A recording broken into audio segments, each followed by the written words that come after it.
everyone, and welcome to Chef AJ Live. I'm your host, Chef AJ, and this is where I introduce you to amazing people like you who are doing great things in the world that I think you should know about. Well, I'm really taking you around the globe today because our last show was from Sweden, and today's show is from Costa Rica. My guest is Karen Ranzi. She's going to be talking about plant-based nutrition and autism, and please welcome Karen to the show. Hi, so nice to see you. Hi, how are you, Chef AJ? Wonderful to be here with you. My contribution is Heal and Prevent Autism, Natural Solutions That Work. And I wrote this book after being a speech and language pathologist for 43 years, working in the school system for most of those years. The last 20 of those years were working with the autism community in a public school. And what I saw really over the years started to bother me tremendously. All the chicken nuggets and the macaroni and cheese and M&Ms, and I really wanted to do something about it because I saw a big difference in the kids, in their speed. I worked with kids age 3 to 21. So I saw a huge gamut of children up until the adult years. And I also watched as they were being fed these foods that were harmful to them. And I saw that their speech and language was deteriorating. Even though I was giving them speech therapy, it wasn't effective. And when families would come to me, because I also at that back in the late 90s, I started coaching, vegan health coaching. And some of those families would come to me to focus on diet and lifestyle. I found that there were huge changes in their speech and their language, their communication skills, their eye contact, their ability to interactively play, even their behaviors. I noticed that many children who were aggressive and very frustrated because of their autism symptoms, and they came to a healthy plant-based way of eating, that they would suddenly be calm. And it was just incredible to me. And so it culminated with me writing that book. As I was writing the book, was looking for who I wanted to write my foreword, and T. Colin Campbell, who wrote the famous China study, his son Daniel is a special education teacher and works with children with autism. I felt like it was the perfect combination for the 3-page foreword that they gave me for Heal and Prevent Autism, Natural Solutions That Work. And I wanted to back up that plant foods are extremely powerful, not only for overall health and weight loss, but also for the neurological system. When people start eating plant foods, whole plant foods, low fat, that they can see marvelous things happen and with their kids.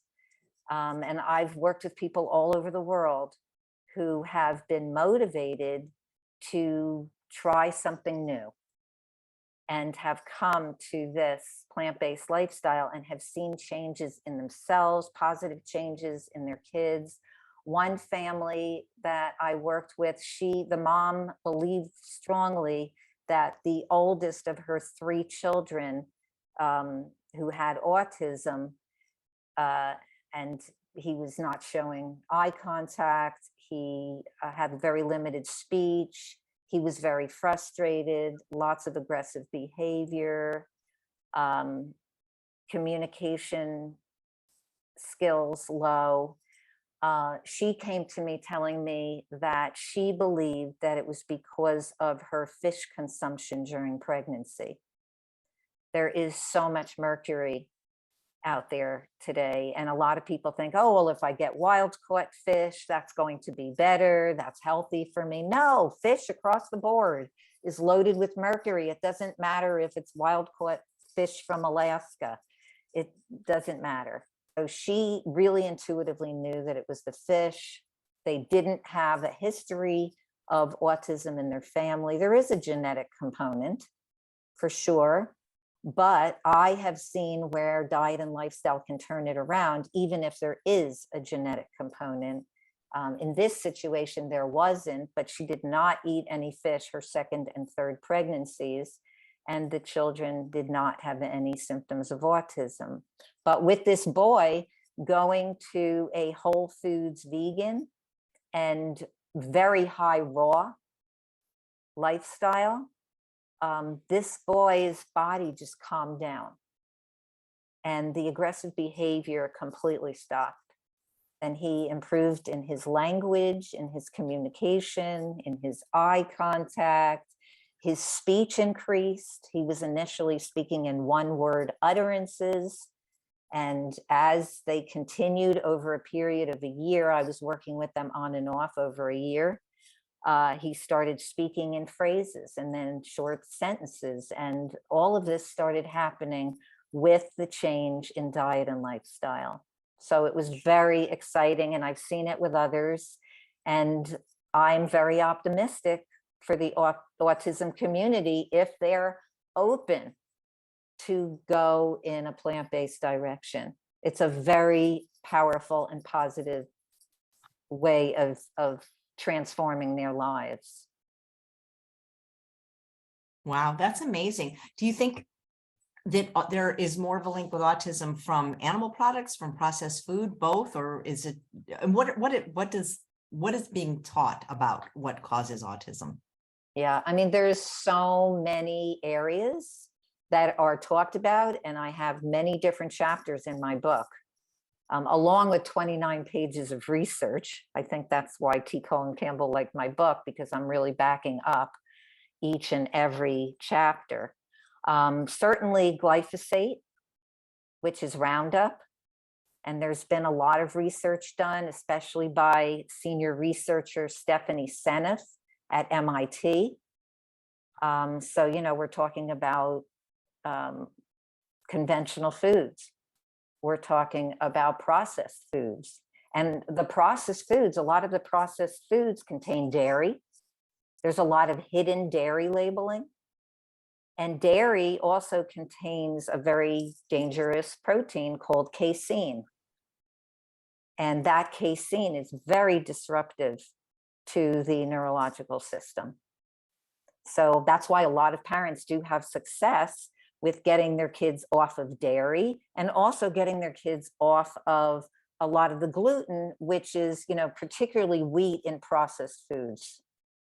Those two, I found that even parents who are just starting to go in a more plant-based direction, whole foods plant-based, will take away the dairy and take away the gluten, especially with all the processed foods. And also the MSG, the monosodium glutamate, that is also hidden labeling in a lot of the processed foods.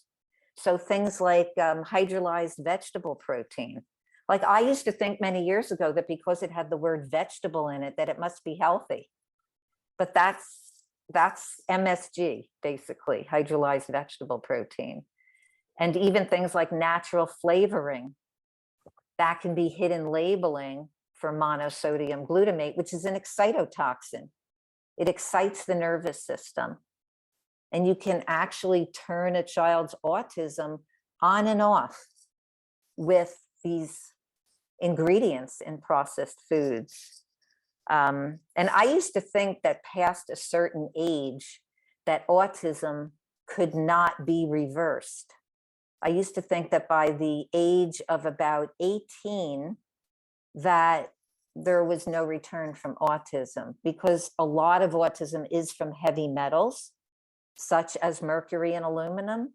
And that's what a lot of the research out there is showing. And it does get lodged into the middle line between the left and the right hemisphere.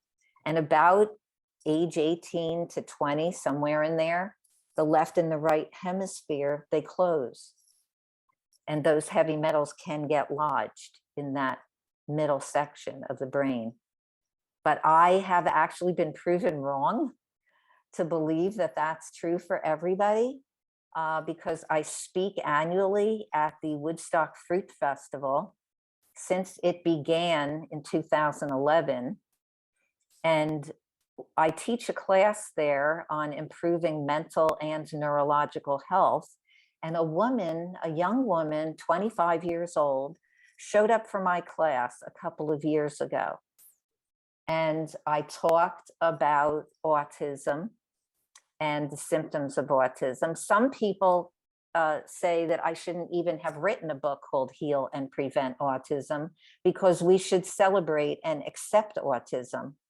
Now, I understand that. I understand that there are people who are doing quite well with autism. And this is not mental retardation. Each and every person with autism is extremely unique and absolutely brilliant. And everyone is completely different. So I understand them wanting to be celebrated, but I also worked with families with children who were not doing well. They were wearing helmets and biting their hands in frustration out of not being able to communicate. And I knew that I had to help these children, and these families wanted help. So I do believe that the diet and the lifestyle can be a big answer for a lot of these families. I mean, I have seen it in front of me over and over again, where people of all ages, even past those teenage years that I just mentioned, this 25-year-old girl had grown up with autism, and she had such intense sensory integration issues, especially with loud sounds, that she would be under the table in the classroom most of the time. And she didn't communicate, and nobody understood her. And she came to the fruit festival, and she came over to me after my class, and she said, "I don't know how I ended up in your class, but I was supposed to be here." And she said, "I want to tell you that fruit has been electrifying for me. It has opened me up to understand the world better, to be able to communicate better. It has improved my language, my speech."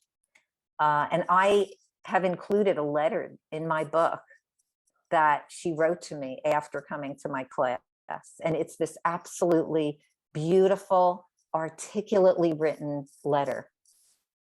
And so that really showed me that even in the adult years, people with autism can make these wonderful changes by coming to plant foods.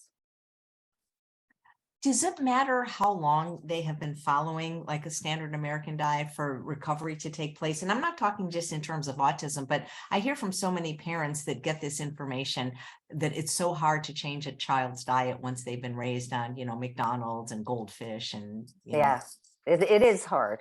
And I'm not saying that it's going to be easy to change a finicky eater, because a lot of these kids are finicky eaters, and sometimes it has to be done in steps, but it can be done in steps if properly planned. And there are certain foods that are extremely beneficial that sometimes I use certain tricky ways of getting them into the diet, like sprouts. Sprouts are extremely nutritious, and they are excellent for people with autism. And so I will work out ways, I will find out what is working for the child. Like, I will look at the diet, I'll get a food diary and see what is working. Like, if the child is eating anything that I could integrate something healthy into. For example, I was working with one family with a child who really finicky eater, but he did like maple syrup. So I'm not saying I want to give the child a lot of maple syrup, but I use that as an agent for me to get healthy whole plant foods in. So I would put a little chopped strawberry into a little maple syrup, and he ate it. And the mother was so surprised. She said, "Oh my goodness, like I never thought about putting some fruit or vegetable into the maple syrup." And we got him to gradually eat more fruits and vegetables by putting it with something that he was already eating. So you're actually like desensitizing them to eating more healthy foods. And so that child now eats way more of a variety of fruits and vegetables. When I was in the school, I used to bring in my blender. We used to make smoothies. Some of the other teachers said, "Karen, what are you doing? Like, these kids aren't going to eat your food. They don't want to eat this way." But I wanted to prove them wrong. And I found that the more that you suggested and offered small bits, like if they didn't want it, okay, I didn't force it, but I would try something else and I would give it in small amounts. And some of them they wanted to try. And these kids started loving fruit. They started looking forward to me bringing my blender and making a smoothie with them. We were starting to even make salads. And the kids were all enjoying it. So I know that there is a way to transition these kids away from these foods that are extremely toxic to them, like chicken nuggets, and to start incorporating little by little the healthy foods. Back in 2017, I did a study with an occupational therapist who's also big on juicing. And we did, it was called Juicing for Autism. And we did this study. We had 150 families signed up. And like you said, Chef AJ, about, how are you going to get these kids to have something that's healthier? Most of the kids wouldn't even try a juice or a smoothie. But 21 of them, I believe it was, did try it. And they would have it in the morning on an empty stomach.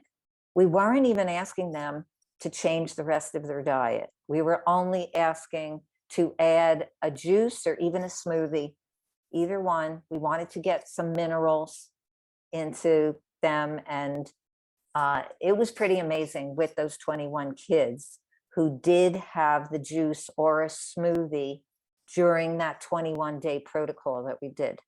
We saw, like, the parents were writing to us, telling us that they saw so much improvement, and it was just adding. So this doesn't have to be difficult. This can actually be easy. It can be a step-by-step, adding one thing at a time and seeing improvement. And so that also was, for me, a study that did point out how powerful plant foods are when we get them into the body. And of course, all the fiber. I mean, a lot of these kids are eating food that doesn't have any fiber. That's like the best thing that we get from the plants, is all that wonderful fiber. That's so helpful for our gut health. And that strong gut health, it reaches out to all the organs, and the brain is not an exception. A lot of times when people they'll say they have children on the spectrum and they say they can't eat healthy because it's a textural thing, but couldn't they find textures of healthy foods if it's just truly texture and not like all the sugar, fat, and salt? I mean, see, I don't know anyone in my life with that, and I imagine it's very difficult for the parents. Yes, and I've even created through dehydrating some ingredients. I've created a chicken nugget that's plant-based. So there's so many ways that you can get this texture, whatever the texture that the child wants. A lot of times they like crunchy. A lot of the kids I worked with ate a lot of chips, and they had a hard time getting off of the chips. But you can create veggie chips that are, that have that same crunch. And I've brought them into the programs and the families that I've worked with, and the kids have liked them too. So there is always a way. And when the families are excited about it, that makes all the difference. When they come in and they're motivated and they believe in it, they're also going to be such a strong action model for their children. And the children, if, you know, especially if both parents are eating healthy, eating all these wonderful whole plant foods, the children very often are going to eventually, even if not right away, they will eventually want to try it. And I have to say, kids love fruit. So fruit is a good first way to start motivating the children to just get out there and start. And like all the colors, all the vibrant colors, kids love attractive things, and seeing all those beautiful colors in the fruit. There was one boy, he wasn't autistic, but he lived across the street from us when my kids were growing up. And he used to come to our house, and like fruit was not valued. It was looked at maybe as a little snack, but parents tried to get their kids not to eat so much fruit. And this kid would come to my home, and we had all this beautiful fruit. And he didn't know the names of the fruit. He didn't even know like the color of the inside of a pineapple, because fruit wasn't in his house and nobody in his family really ate it. And he just loved it and begged his mother to get him some fruit. And I just feel like when I've worked with families, that's one of the first ways that I'll go, because of the fact that kids love fruit. So I will start with that. But even with veggies, once they start eating more whole plant foods, their taste buds change, and they start to fall in love with all of the natural foods. And it's just beautiful. It's really beautiful to watch. And I've seen kids who have been aggressive because they've been so frustrated, and it calms down their nervous system. And it's just wonderful. So, and it might not happen right away. Like if there's somebody who's listening and their child has been experiencing autism for many years, it might take time, but I would recommend sticking with it and just adding new foods to your daily rhythm, and just being a really powerful role model. And get your child helping you, get your children helping you in the kitchen. That is a motivator right there. I got my kids and the kids that I've worked with, I got them up at the counter with me preparing food. So that's a great way to do it. When they're involved, you know, even the most finicky eater will start to eat the food. I had a class that I was doing for many years called Raw Food Fun for Families, where I created a menu. Families would come over with their kids. I sometimes had a family who came because they were very concerned. They had a child who never ate any fruits and veggies, and they wanted to get their kids open to it, and they thought being around other children would be the way, and that very often worked. So that's another way, is being around other families who are eating an abundance of fruits and vegetables. You know, I have heard from some people that, you know, if a child isn't overweight, they feel like it's not that important to feed them healthy. The parents that don't feed their kids healthy, do you think it's, I don't want to say it's negligence. Do they just not know better because they're not eating healthy themselves, or they're just too busy, or because it's the culture, you know? I think it's a number of things that you're saying. I think one of them is food addiction. Yeah. A lot of the foods that people are eating are loaded with salt and loaded with oil. And especially salt is highly addictive. It masks the true natural flavor of the food itself. And so they're not eating real food anymore. And they don't know what real food is, and they are being marketed to, because there are scientists out there who create food in a way that it's packaged and processed to bring you back to it. The packaging, the way it looks, the MSG that's in the food, the high salt content, it's constantly bringing people back. So they just don't know how to start. Even if they want to, they are just so addicted. And so it's a process. And part of it is getting into the emotional mindset of that they want that, do they want to prevent future problems for themselves and for their children? Yeah, I think because it's not something that shows up right away. The Yeah, consequences of poor that's eating, right. it can take decades, that they feel like, well, there's time. And I almost feel like before a person gets pregnant, they should have to read Dr. Joel Fuhrman's book, Disease Proof Your Child and Fast Food Genocide. Right. Absolutely. Absolutely. I love his work. And my book, Creating Healthy Children, also has a lot of that information. And I also talk about the importance of getting in a lot of raw food. Even if you're eating cooked food, get in a lot of raw food too. It's really, really important. And the attachment parenting part, my subtitle is Through Attachment Parenting and Raw Foods. And the attachment part, breastfeeding, kids who are breastfed, that creates lifelong immunity. And so there's also in my book information about breastfeeding and how important that is, because I talk about prevention as well as turning around the symptoms and healing autism. So prevention is a big piece, and skin to skin contact. Children, especially very young children, they need, like a baby has just been inside the mother for these 9 full months, knows the mother's breathing, knows her heartbeat. And after the baby is born and breastfed, the baby needs to be held against the mother's skin.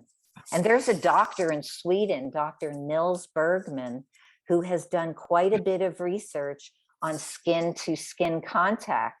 And he believes that for some children with autism, that it can be connected with things like not enough skin to skin or breastfeeding.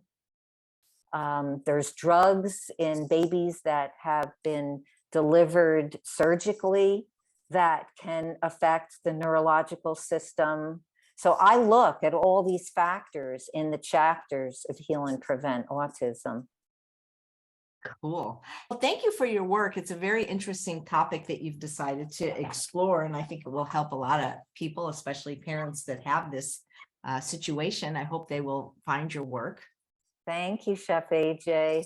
It's getting out there, and I have been able to work and help people around the world. I've worked with a family in Romania and South Africa, in the UK, and many families around the United States. And I have seen so much progress. And I just feel that a healthy, well-planned, plant-based way of eating is just crucial for these kids. And adults. Not every, we love the whole world to go vegan for a variety of reasons, and they probably won't. But I think one thing that almost everybody, except for the processed food people that sell their product, agree that whether somebody's vegan or raw or whatever, nobody needs to or should be eating processed food, whether it's vegan processed food or, not vegan processed food. And that's where we can find a common agreement with some of these people, like the food addiction people that think, you got to eat animals to heal food addiction. A lot of the vegan processed food is total junk too. I mean, it's not as bad as eating the animal stuff in my view. Yeah, but it's it's still not health promoting in any way. Exactly. And that's why, I get slammed a lot by ethical vegans for making it harder for people to be vegan. I'm not trying to make it hard for people to be vegan. I'm trying to make it easy for people to be healthy. That's what I'm trying to do here at Chef AJ. Exactly. And you're doing a great job of it. Thank you. And I enjoy meeting people from all over the globe like you. Thanks so much, Karen. So nice to see you again. Thank you so much, Chef AJ. It was wonderful being with you.